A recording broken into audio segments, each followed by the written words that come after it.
bem-vindos a mais um podcast da Rede Energia, a sua escola prática para o mercado. Eu sou a Fabiola Sena, host desse podcast e uma das cofundadoras da Rede Energia. E hoje nós trouxemos o Carlos Martins, que é fundador da EcoInvest e da Ecopart, para bater um papo sobre o recente decreto 11.003, que trata do mercado regulado de carbono aqui no Brasil. Eu vou pedir para o Carlos se apresentar, até porque como ele tem participação em várias empresas, a Block C, que inclusive a gente tem um curso super bacana da Block C sobre o mercado de carbono e jornada de descarbonização na rede, também a ECAL. Então, assim, Carlos, conta para a gente o que as suas empresas fazem, o que elas estão fazendo para dinamizar o mercado de emissões aqui no Brasil e conta um pouquinho de você também. Legal, Fabiola, obrigado pela oportunidade de discutir esse tema tão importante para mim, né? Estou há 21 anos agora no negócio da descarbonização, de créditos de carbono, energia renovável, e é sintomático que pela primeira vez na minha vida minha mãe agora entende o que eu faço porque aparece na televisão, aparece no jornal. Então, resumidamente, eu fundei uma empresa de assessoria financeira, de estruturação financeira, lastreada aí no tema das energias renováveis e redução de emissões. E com pouco tempo de empresa, eu e meu sócio percebemos que o negócio era muito mais engenharia do que finanças. Mas nós nos apaixonamos pelo tema, acreditamos que o tema das mudanças climáticas é para valer, que o ser humano é o grande causador aí que impacta o fenômeno das mudanças climáticas, basicamente queimando combustíveis fósseis, e a nossa expectativa desde 2000 é justamente fomentar a energia renovável, descarbonização dos setores hard to abate, setores que emitem por natureza aí, muito. E as empresas, as soluções que a gente propôs, elas estão em empresas separadas, né? Uma solução B2C para engajar pessoas físicas no tema das reduções de emissão, uma solução B2B, que é a nossa parceira aí com a Rede Energia, em cima do cálculo do inventário, da intensidade de carbono de atividades de empresas, e a ECAL, que é a empresa original de estruturação financeira. A gente se posiciona aí como developer de projetos de carbono, mas no final todas estão debaixo do mesmo guarda-chuva e a ideia é trazer aí essas soluções de descarbonização para o Brasil, e a gente já teve presença importante e relevante aí em outros países do mundo. Nossa expectativa é que o mercado agora retomando depois da derrocada do protocolo de Kyoto, no contexto do Acordo de Paris de 2015, parece que agora vai, e depois de perder dinheiro muito tempo, aí quem sabe agora a gente consegue ganhar dinheiro também. Muito bom, Carlos. O Carlos é um habitué aí das COPs, né? Então, vamos aproveitar aqui para tirar as dúvidas que a gente tem sobre esse tema. Te agradecer pela presença, sei que é uma agenda bem disputada, então vamos aproveitar aqui ao máximo. Carlos, já vou começar com a primeira pergunta, que é, afinal, o que diz esse decreto, né? Ele realmente é um passo na criação do mercado regulado de carbono aqui no Brasil ou ainda não? Sim, ele é um passo na direção correta, acredito, na regulação do mercado de carbono no Brasil. Na verdade, esse decreto tem muito pouco a ver com os projetos de lei que estão sendo tramitados no Congresso Nacional. Ele é uma eventual normatização, regulação da Lei 12.187, que estabeleceu a Política Nacional sobre Mudança do Clima, de dezembro de 2009. Então, esse decreto, ele, na minha leitura, ele objetiva justamente começar essa regulação, ou pelo menos dar início a essa regulação setorial no Brasil, e tem bastante mérito por isso. Os projetos de lei, eles, de uma forma até natural, eles são mais genéricos, porque eles precisam arregimentar aí apoio de diversos setores da sociedade, e o decreto ele pode ser um pouco mais cirúrgico, um pouco mais incisivo. Então, sim, respondendo objetivamente a sua pergunta, embora ele não tenha relação direta com os PLs, né, com os projetos de lei, e sim com a Lei 12.187, que eu falei aqui, estabeleceu a Política Nacional sobre Mudança do Clima. Essa lei de 2009 necessita de uma regulação e ela começa, eventualmente, com esse decreto. E a nossa expectativa é que esse decreto sirva como, digamos, um passo importante aí no debate para estabelecimento do mercado regulado de carbono no Brasil. Bacana, até você falou aí do projeto de lei, né? E a minha segunda pergunta era justamente essa. Qual é a relação desse decreto com os projetos de lei? Você falou que ele regulamenta uma lei que já existe, e especificamente até o projeto de lei 528 de 2021, né, que regulamenta o mercado brasileiro de redução de emissões, você falou que não tem uma relação direta. Mas a pergunta de alguma forma, eu acho que todos esses esforços eles vão em direção de, claro, instituir de alguma forma, né? E aqui no setor elétrico, que a gente está acostumado, né? Algumas regulamentações, eu diria até mais, algumas leis, né?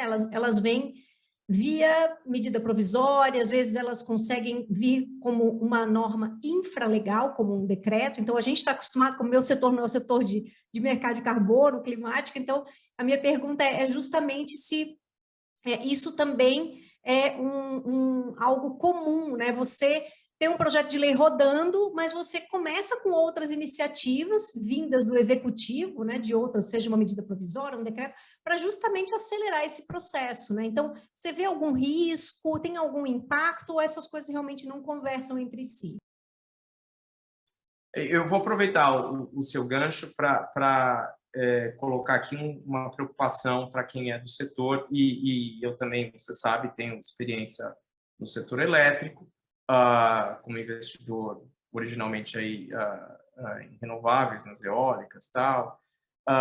E a preocupação de que um decreto, ele, da mesma forma que ele foi estabelecido com uma canetada, ele pode ser revogado com outra canetada. Então, não é o ideal para quem almeja, como nós, um programa, um compromisso brasileiro de redução de emissões, de que o Brasil se engaje de verdade nessa jornada de descarbonização. Então, nesse contexto, o decreto vai ser sempre mais frágil do que uma lei.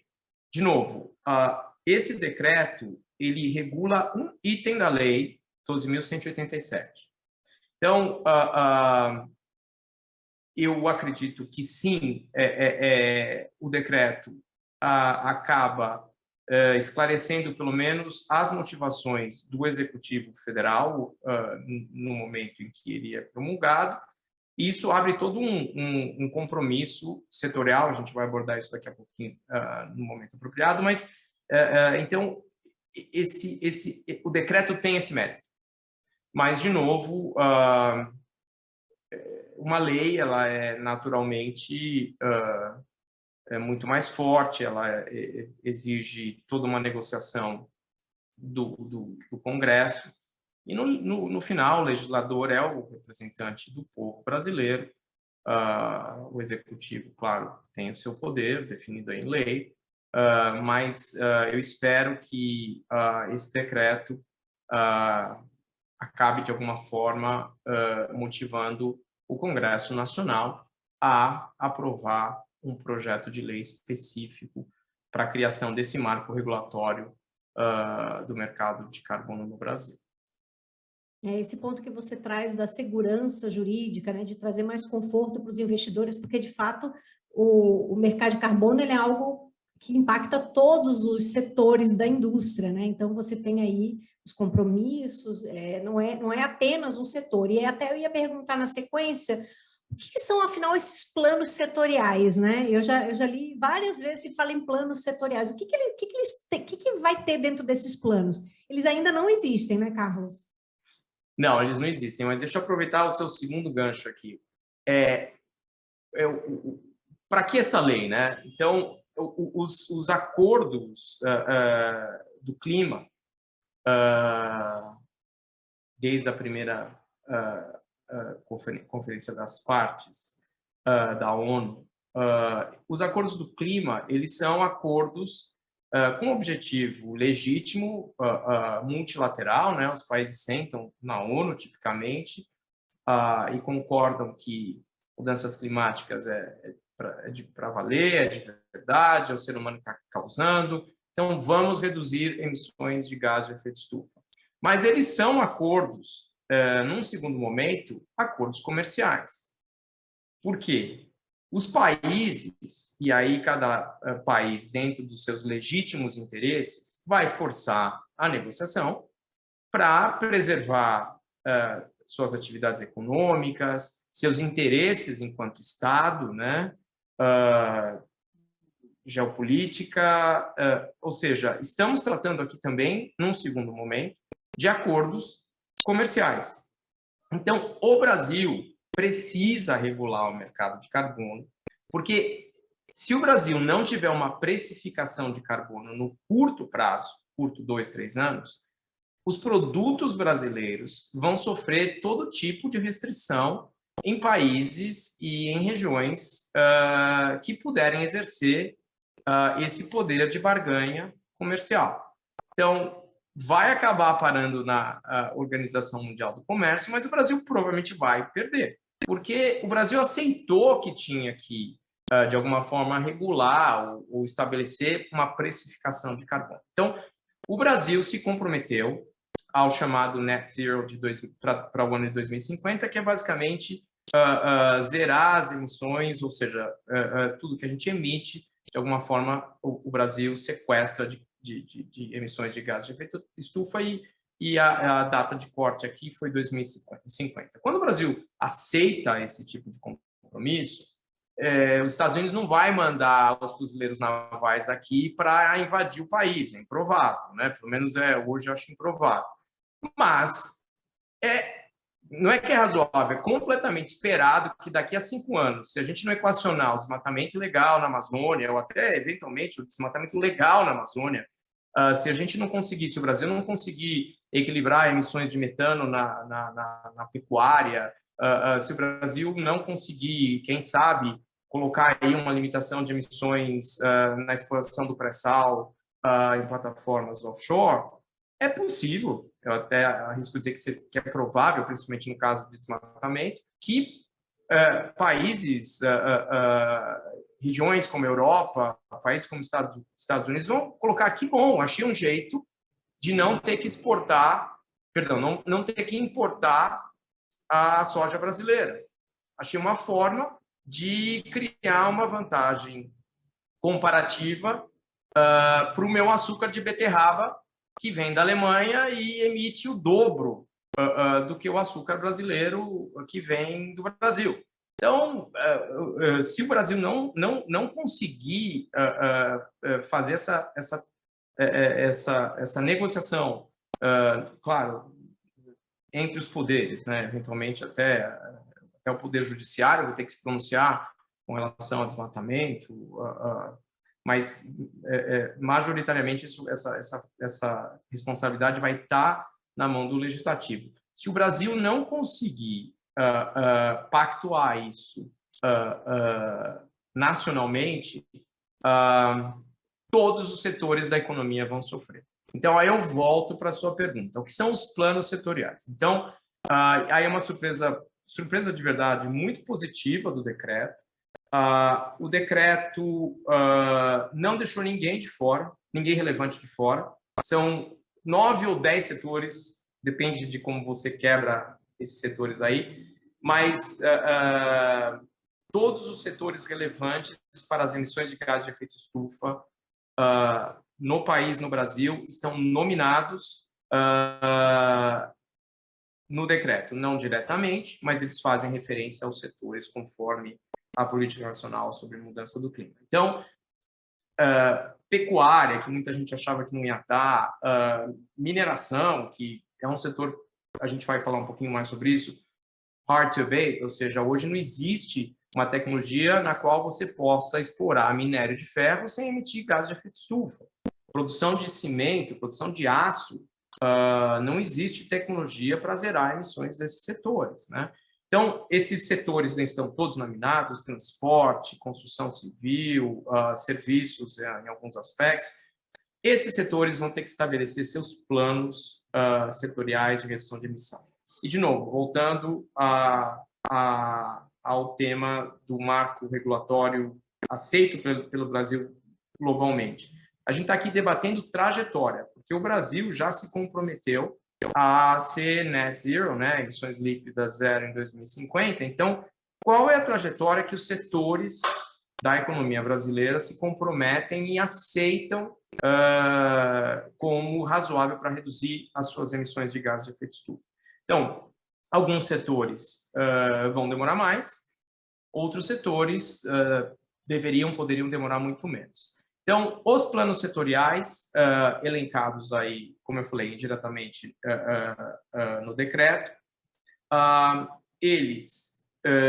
cada um dos setores, eles deveriam estabelecer em 180 dias metas setoriais para reduzir a emissão de gases de efeito estufa. O decreto já deixa uma margem de mais 180 dias. Então, vamos combinar, né? Se você fala assim, é 180, prorrogável por mais 180, vamos dizer que já deu um ano, né? Então, da promulgação do decreto, o cronograma é um ano de maio de 2023. Se até lá os setores da economia elencados aí no decreto não tiverem estabelecido suas metas, a trajetória de descarbonização das suas atividades, o governo vem e diz, olha, eu vou arbitrar e eu digo quanto então vocês vão ter que reduzir. Qual é o detalhe aí? De novo, aí não é uma crítica específica ao decreto, porque eu acho que isso aconteceria com qualquer instrumento, mesmo um projeto de lei. Basicamente assim, o governo tem direito a não aceitar as metas setoriais. Então, se os setores se organizarem e falarem assim, nossa trajetória é essa, e o governo federal não aceitar, o governo diz, não, as metas são essas. No final, o meu ponto de vista aqui é que o governo tem esse direito de arbitrar. Então, em mais ou menos um ano, em maio do ano que vem, o governo, o executivo, e aí, claro, espero que negociado com o legislativo, vai estabelecer essas metas, essa trajetória na jornada de descarbonização dos setores relevantes da economia brasileira. Então, os planos setoriais são no final, eles guardam uma relação com a trajetória de redução de emissões de gases de efeito estufa, de novo, como eu falei, dos setores mais relevantes da economia brasileira. Interessante, Carlos. Até ia perguntar qual a chance de dar certo, né? Se cada um vai arbitrar e, no final, o próprio governo pode contestar, né? Então, até ia perguntar como que você imagina que acontece esse processo? É via associações de indústria? Como que acontece? Esses números, como que eles vão surgir? Então, claro que isso não está no decreto, né? Mas é natural imaginar assim, olha, plano setorial de mineração. As mineradoras têm, obviamente, as suas associações de classe, patronais, de trabalhadores, e elas vão se reunir, estabelecer um plano e entregar para o governo. Volta de novo na minha premissa, o governo ele tem a palavra final. Então, eu entendo o linguajar nesse contexto, eu acho que o texto está muito bom.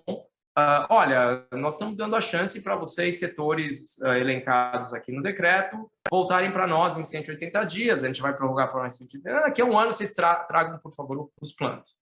E a gente vai olhar se eles fazem sentido. Como nada disso vai ser feito sem alguma negociação, eu acredito que a chance, sim, daqui a um ano, se o decreto for mantido, a chance é muito grande de termos planos setoriais pactuados aí nacionalmente em maio de 2023. Aí eu acredito, porque ou você vai ter uma revolução de todos os setores, ou no sentido de que ninguém topa brincar, fala assim, não jogo mais esse jogo, ou 2, 3 setores que se recusem a fazer isso.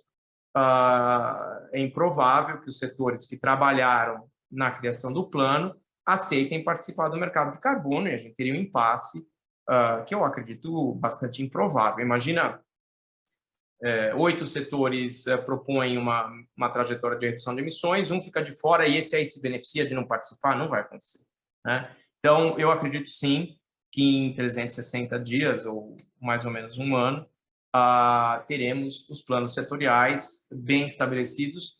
Claro, como eu falei, nós falamos no começo aqui da conversa, é um decreto, uma canetada serve para revogá-lo, né? Então, vamos torcer para que, nesse meio tempo, um projeto de lei, pelo menos para regular os planos setoriais, se esse projeto de lei for pactuado no nível do legislativo, aí sim a gente vai poder ter bastante tranquilidade que daqui a um ano o Brasil vai ter as suas metas setoriais bem estabelecidas.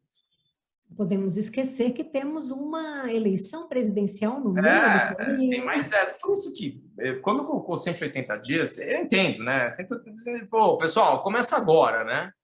Porque vai saber, né, 180 dias. Mas isso também não é plano para 180 dias. Porque o dado também é o seguinte, como todo mercado, né, é um mercado, alguém compra e alguém vende, tá certo?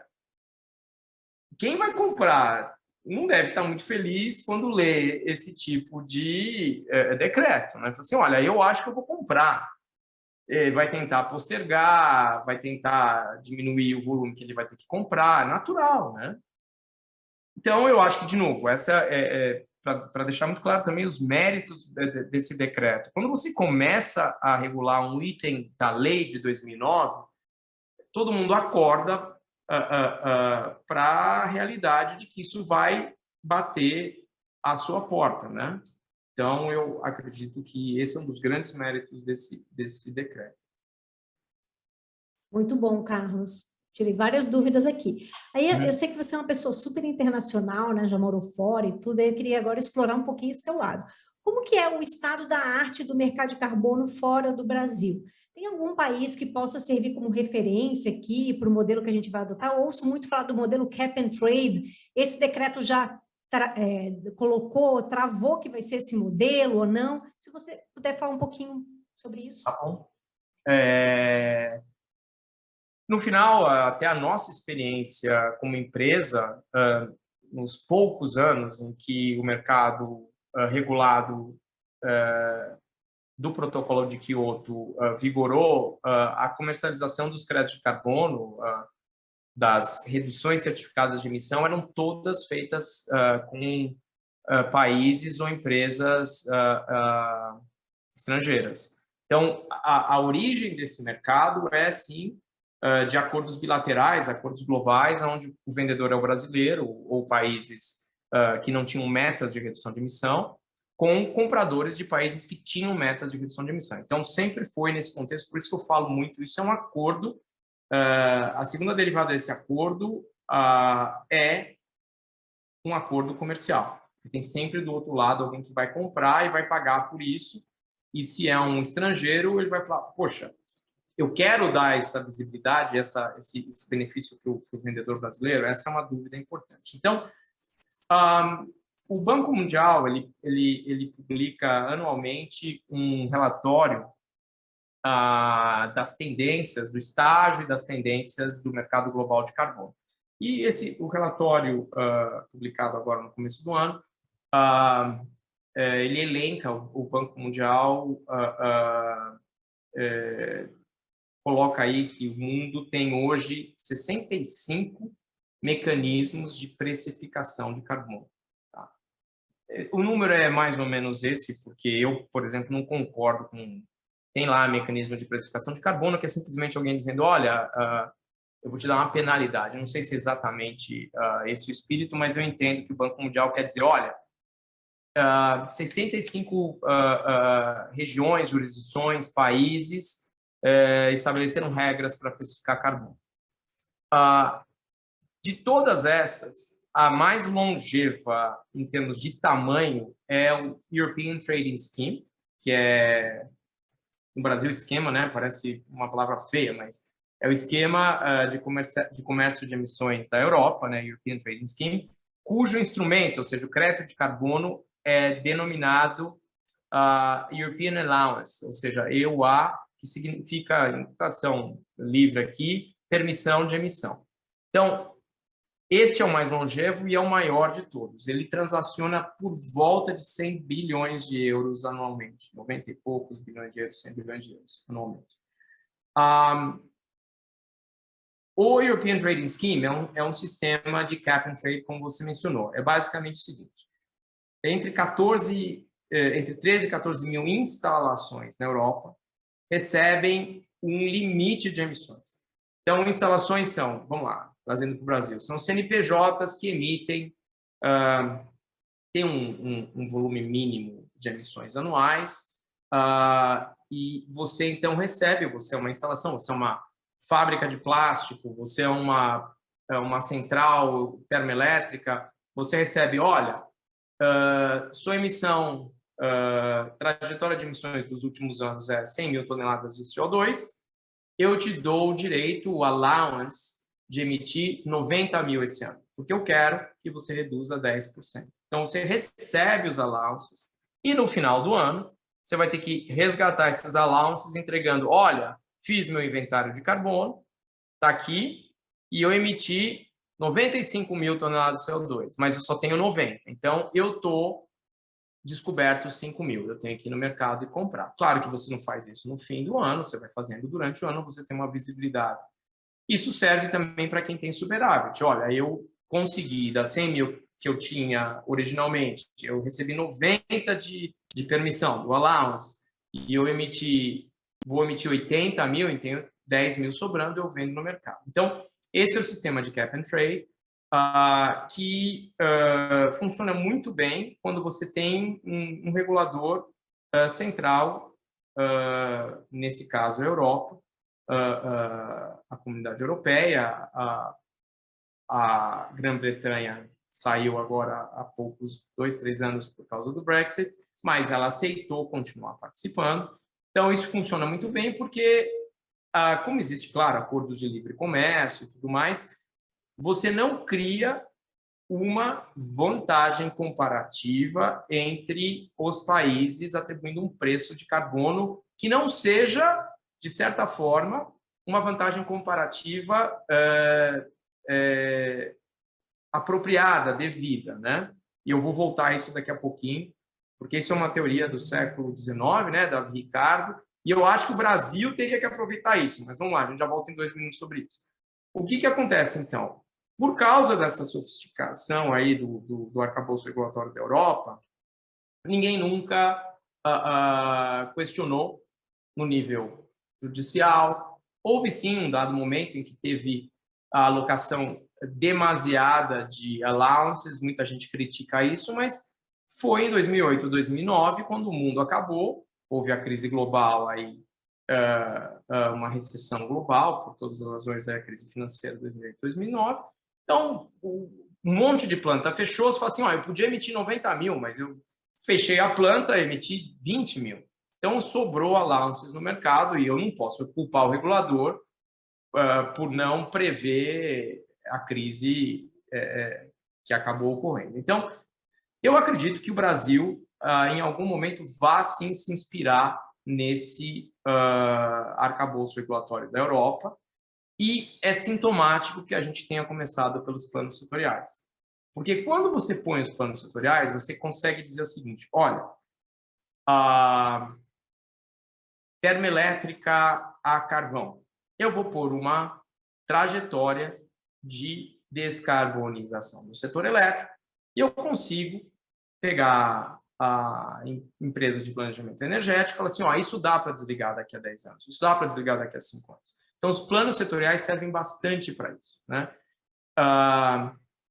Setores hard to abate, cimento, não tem tecnologia. Então, o que eu consigo apertar, né? Então, os planos setoriais, eles acabam sendo um passo importante para o estabelecimento do mecanismo de cap and trade. Para dizer, olha, você vai receber tanto e você, portanto, vai poder emitir tanto. Então, eu acredito que o Brasil acabe, de alguma forma, utilizando a experiência meritória e de sucesso da Europa,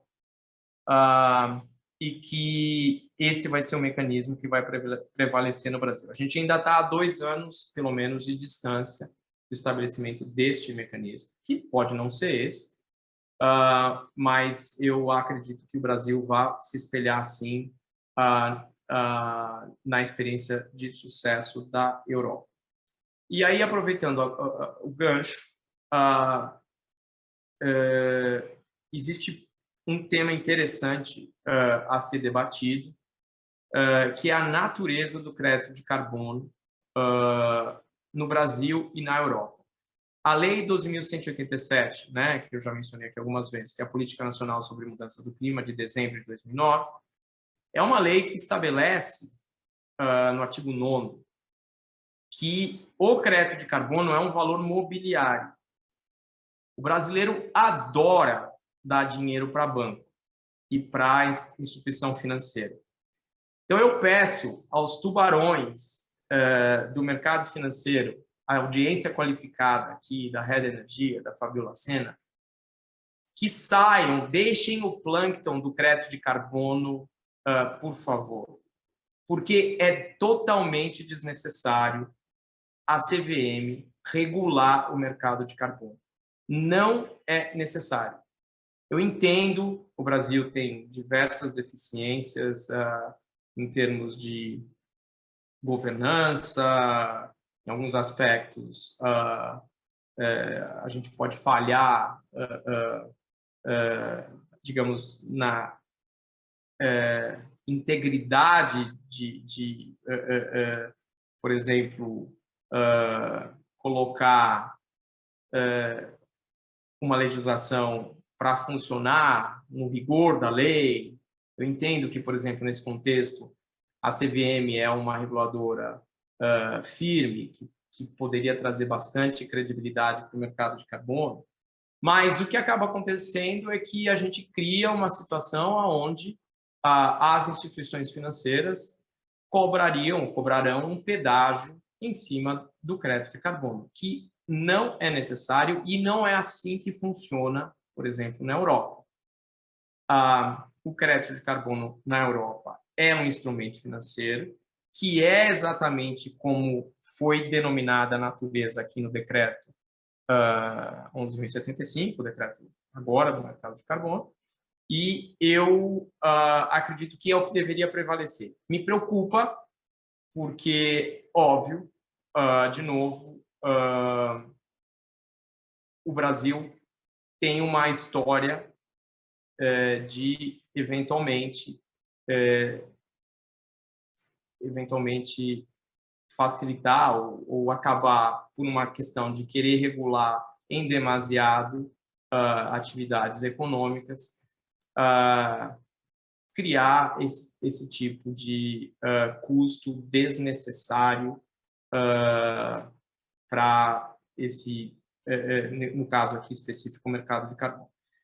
Em julho de 2009, eu estou tão veterano nesse mercado de carbono, eu fiz a consulta à CVM, eu escrevi, passei por um advogado, porque precisava dar o texto precisava ser adaptado aí para uma consulta jurídica, né? Advogado excelente, ele me cobrou muito dinheiro para simplesmente pôr o nome dele lá, toda sacanagem, mas foi uma consulta importante para nós. E em julho de 2000, no final do ano, foi julho de 2009, um dos diretores da CVM, então, o relator, pegou para ele, estudou e estabeleceu: crédito de carbono não é um valor mobiliário. Tá? Então, está lá. É só consultar na internet, está escrito lá o voto do diretor à época, Otávio Asbeck, um advogado renomadíssimo, colocou hoje, advogado à época, diretor da CVM. Colocou muito claro que o crédito de carbono não cumpre os requisitos para que a natureza seja considerada, que considere o crédito de carbono um valor mobiliário. E isto se verifica também na Europa. é um instrumento financeiro. Obviamente, o regulador europeu se preocupa com a integridade do crédito de carbono, se preocupa com o tema lavagem de dinheiro, se preocupa com dupla contagem, tudo que os advogados brasileiros, as advogadas também, usam para defender uma maior regulação do mercado de carbono. Agora eu vou precisar de advogado criminalista, porque o que eu vou falar é controverso. Mas vamos lá. Advogado criminalista que está ouvindo isso aqui. Por que isso? Porque traz mais, a regulação traz mais horas boletadas de advogado. É desnecessário. Tá? Então, esse é um apelo que fica aqui também, para que a gente não cobre um pedágio, não deixe que a regulação se sobreponha a algo que hoje simplesmente seria mais uma jabuticaba brasileira, desnecessária, ao meu ver. Então, resumidamente, vamos avaliar o que já foi feito na Europa, que tem tamanho, né, para poder dizer, olha, que legal, é um mercado de 100 bilhões de euros transacionados anualmente, é um mercado diverso, ou seja, no continente europeu você tem todas as atividades, o cuidado, muitas vezes, a Califórnia tem uma regulação de carbono, mas em alguns aspectos ela não tem preservação de floresta, que o Brasil tem, então a gente tem que tomar esse cuidado, qual modelo poderíamos utilizar como padrão aqui para o Brasil. Mas eu estou bastante confortável que a direção que a gente está tomando é a do marco regulatório do European Trading Scheme. Interessante, né, Carlos? Basicamente vamos nos inspirar nos melhores, nos exitosos, né? Sim. E principalmente, assim, um olhar de modernidade. Hoje em dia a gente já tem smart contracts, tem blockchain, tem uma série de tecnologias que evitam esses temores que eventualmente você criar mais, né, mais um intermediário, mais... Sim, que é exatamente... custos de transação, no final é tudo custos de transação. transação, né? Você torna o país menos competitivo, né? E de uma forma, de novo, completamente desnecessária.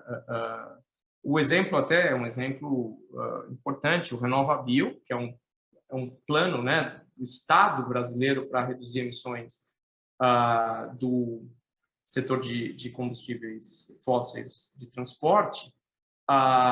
Ele teve uma ideia, uma sacada brilhante. Ele colocou o SERPRO, né, que é o Serviço de Processamento de Dados do Governo Federal. Você emite o certificado de descarbonização a partir do SERPRO. Ou seja, é nota fiscal, ninguém consegue fraudar isso. E regulado pela ANP. Não sei, porque aí eu já falei com os colegas do Ministério que tiveram uma sacada brilhante, isso é um processo, colocaram lá uma instituição financeira no meio para passar boleto e falar assim, não, eu olhei, está tudo bem com isso. Entendo, o RenovaBio é um primeiro, mas vamos lá, não precisa no mercado de carbono, até porque o mercado de carbono tende a ser maior do que o RenovaBio. Não é necessário, principalmente à luz de que esses setores aí que estão sendo regulados aqui no caso o decreto, mas vamos imaginar que vem um projeto de lei, esses setores vão ser onerados com esse tipo de regulação, certo? Então, para que, como você falou, um custo de transação adicional, né? Algumas explicações. Você já falou pelo tamanho, a gente já consegue imaginar o porquê, né? Mas tudo bem. Vou agora para a minha última pergunta.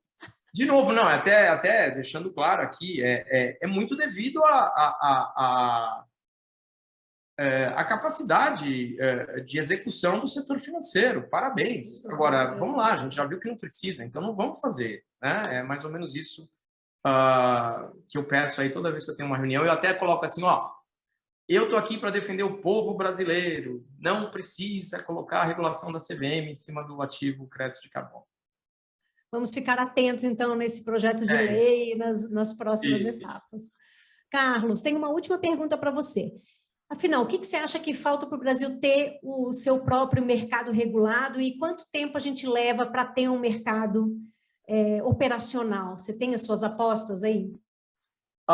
Eu acredito que a partir do decreto, né, nós temos 3 anos e em maio de 2025, os setores já vão ter os seus compromissos iniciais de redução de emissão registrados no Sistema Nacional de Redução de Emissão, né? E a partir daí a gente já comece algum tipo de comercialização, comércio interno de crédito de carbono no mercado regulado.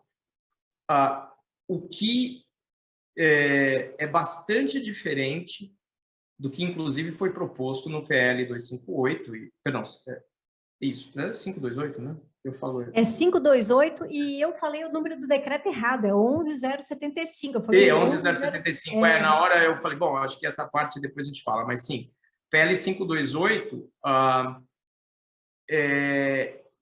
coloca lá que o Brasil vai regular, o Brasil, a expectativa do PL é regular o mercado voluntário. Na minha leitura, isso é uma contradição em termos, porque a hora que você regula o mercado voluntário, quando o Estado regula o mercado voluntário, ele passa a ser mercado regulado. Então, vamos lá, para responder objetivamente. O mercado regulado não precisa da regulação estatal. Perdão, mercado voluntário, falei regulado. Mercado voluntário não precisa da regulação estatal. Não precisa. É um monte de gente no mundo inteiro colocando um monte de esforço para dizer, olha, tem essa custódia, eu compro, eu vendo, e essa metodologia de cálculo e a gente aceitou. Não precisa. E o Brasil, aí sim, é uma jabuticaba brasileira. Regular o mercado voluntário é inédito, tá?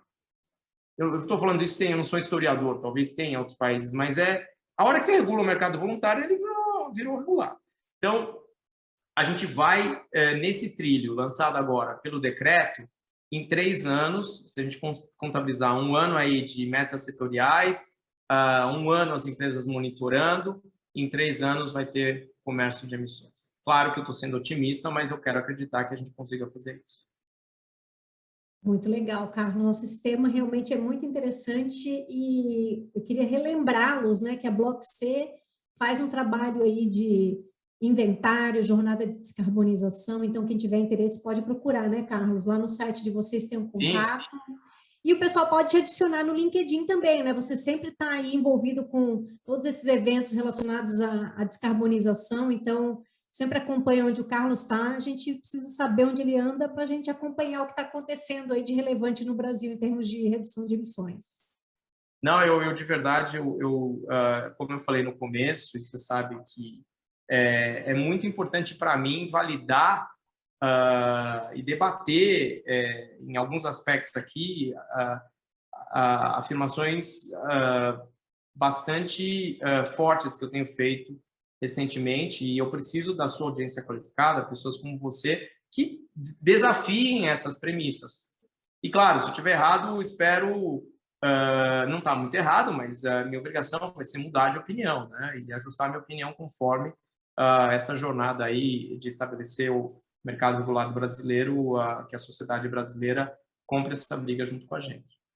É isso aí, todo mundo ganha, né? Sociedade brasileira e principalmente o mundo, né?